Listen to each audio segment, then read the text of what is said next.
Bible مقدس میں سے پرانا عہد نامہ خروج کی کتاب 12واں باب 14ویں آیت۔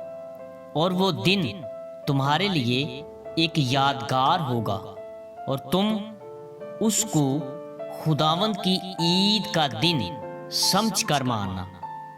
تم اسے ہمیشہ کی رسم کر کے اس دن کو نسل در نسل عید کا دن ماننا۔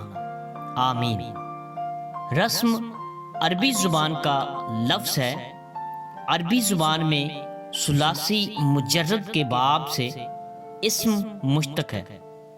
اردو زبان میں اصل معنی و ساخت کے ساتھ داخل ہوا۔ دستور، طریقہ، قاعدہ، قانون، آئین، اصول، ریت۔ رسم اس طریقے کو بھی کہتے ہیں جو باپ دادا کی طرف سے چل رہا ہو۔ ہر مذہب، ذات، علاقے اور قبیلے کی ایک رسم ہوتی ہے۔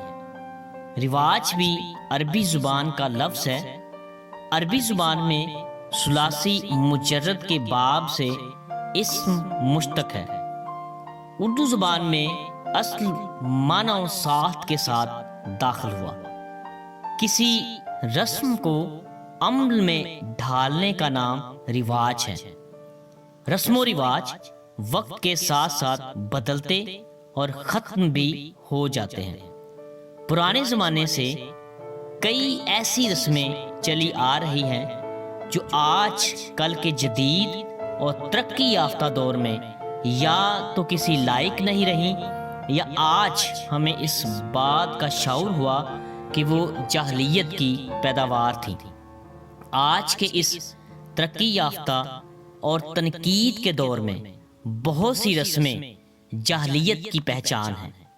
ہمیں یاد رکھنا چاہیے کہ ہماری رسمیں اور رواج ہمارے ایمان کے درمیان تو نہیں آ رہے، کیونکہ سب سے زیادہ ضروری ہے ہمارا ایمان۔